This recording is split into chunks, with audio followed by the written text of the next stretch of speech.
Alright, we're back. Recovery strap. So, if you follow my channel, I do a little off-roading with my Honda Rancher. And when I decided to start getting into doing this, I was just like, oh, I'll get a winch, I'll be fine. What I've learned in the few times, I've only been really off-roading, kind of halfway, or not off-road, trail riding, halfway serious about, I've done like 4 good adventures. And what I've learned in the 4 good adventures is, my machine is so light, I need to anchor it to a tree. So, luckily the people I ride with carry straps, most people do, but I decided I need to get my own stuff. So when I started looking into it, my machine being red and black, I was like, I want red and black recovery stuff. So I searched and searched, and I finally found a strap that I thought would work. So this is what I got. Snap-Loc working load, 3,333 pounds. That's not breaking, that's working. So like this strap is engineered to, on a fairly regular basis, assuming you're not frayed or anything, 3,333 repeatedly. It's good. It can do that. It can work. It's breaking, what does it actually say on here? Working load, breaking strength, 10,000 pounds. So you put 10,000 on this, it snaps. Well, my machine is 600 pounds. My winch is a 3,000 pound winch, and that produces that alleged 3,000. I mean, I guess I could be wrong, but I'm pretty sure it produces that at full extension on like the first barrel wrap. Once you load that barrel with 1 rope and it gets 2 layers of rope, the winching power goes down. I think I may have that backwards, but I think that's how it works. So, anyways, I figured this is good. It's a 2-inch. It's a single layer. This company actually makes dual layer stuff that takes it up to 6,666 in the 2-inch. They also make 3-inch. I was kind of bummed this doesn't have like the nice tapered ends. It has just straight flat, but I can live with that. So, depending on how, this will probably be the second video, but I got these soft shackles. Now, is the red the same? It's pretty close. But the way they work, right through there, bam. Loosen that guy up, put him through. I'm good. Actually, it'd be like that. You go sideways because you want that knot pulling across.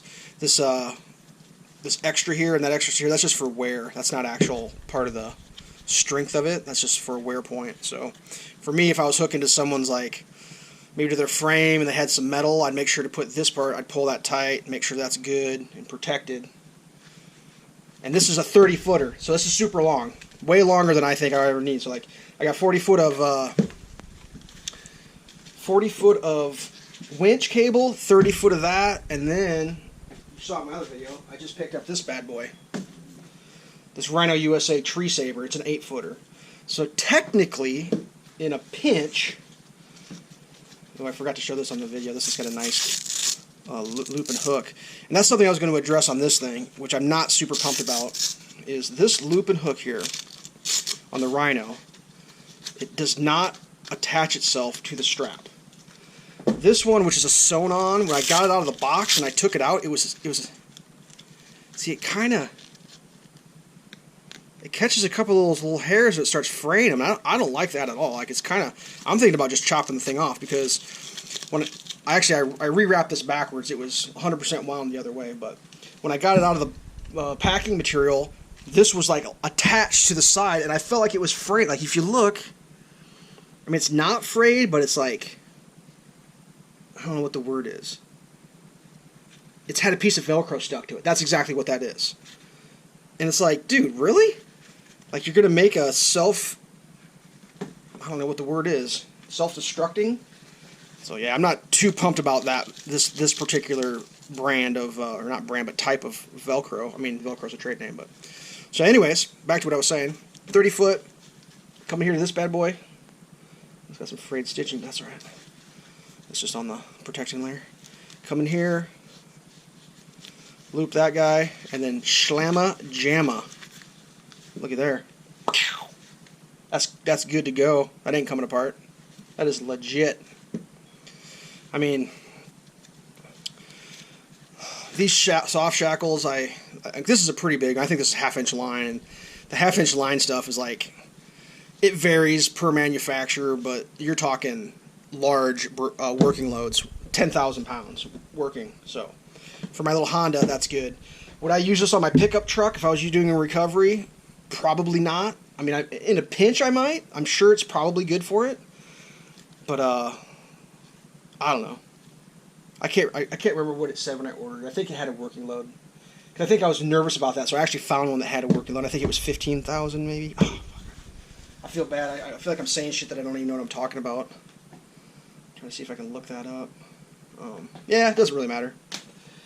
Like I said, I bought it for my ATV. I was going to go with small ones. Like my winch cable is 1/4 inch, and that's good for the manufacturer of the winch. Is I got a Viper Elite, and they put that 1/4 inch line on their up to I think 4,500 pound winches.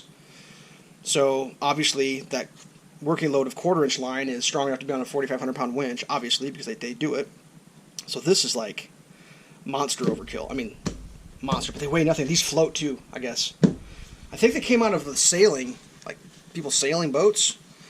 But the whole idea is you want to try to get rid of the metal, because you don't want, like, if something goes wrong, which I'm not planning on it going wrong, nobody does, but shit does go wrong. And if you're like getting hit in the head by a D-shackle, you're having a bad day. I mean, for me right now, my biggest problem is, and it's not a problem, my biggest concern is the end of my winch has a hook. So like if I would go into this with my hook, that's fine. But if something were to fail, potentially that hook is flying. And I've seen people, get rid of their hooks and go to soft shackles on their hooks, but that 1/4 inch line, the eyelet on it is so small, like this wouldn't fit through there. So, I don't know. I'm just gonna... This is my set. This is what I got. I'm not getting anything else. I'm rocking this. I'll carry it with me every time I go out, I'm hoping that I can get it... Oops. I'm hoping I can get it to fit into my, my front... Oh, come on. There we go. Man, that's so cool. These are nicer than I thought they would be. Pretty big, too. But, yeah, that's my kit, Everybody needs to bring their own kit, but, when you're stuck, you get out as a group. But I just decided a big, wide, heavy duty, and this particular one will transfer into the future, because I'll probably at some point get a bigger machine. As I get too old to be able to ride an ATV as much, I'll move to a side-by-side, and this will transfer. This one probably won't work good for a side-by-side, just because whatever. 3,000 pounds, whatever. But this one's actually USA. I don't know if can I roll that out that far? I think it actually says it on it at some point. Oh, it's just a flag. But I believe it's made in the USA too. I believe.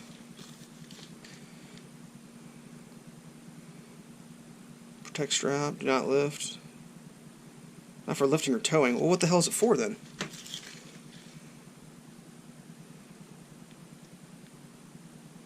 Control systems.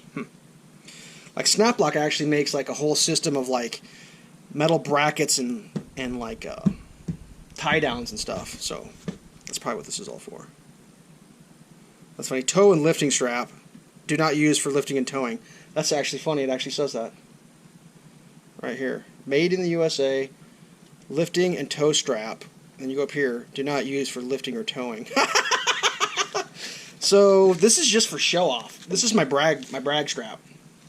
I'll get this out. What I'll do is I'll wait for whoever I'm riding with to get their strap out. Then I'll get this one out and be like, oh, you already got your strap out? We'll just use yours, bud. And it'll look good next to my machine because my machine's that color. Yeah, it's all about fashion. I mean, that's a little ridiculous, but that's kind of how I am, I guess. You could choose whatever you want. And like, honestly, the price on this one was not... I don't think this is... Actually, I think this was less than a Harbor Freight strap.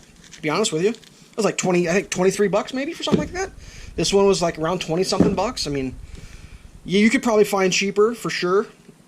You could definitely find more expensive. Yeah, I'm pretty excited. I'm glad the way. I mean, those are pretty close. I'm not sure if it comes out on camera. It's close. The red. I almost went with the red winch cable, but what I was afraid is I think when this gets UV'd, it starts to turn pink. I think I read that someplace, and I was like, pink cable. Not that there's anything wrong with pink, but I'm going to pass on pink cable, even though this looks kind of pink in real life. And then these, it just happened to be I could get these for cheap. I mean, these Shackles, they usually run around 20 bucks a pop, if not more. And I think I got these for the 2-pack for a little more than 20 because they were in red. I don't know, whatever. That's my jam. Sorry I had to turn that into 2 videos, but I kind of wanted to do the unboxing of those in a video and then we'll just talk about this stuff. Yeah. Straps are good. It's better to carry straps and not need them than to wish you had straps and not have them. So, alright, that's it. That's my recovery. I'm not carrying anything else. That's it. Stay safe.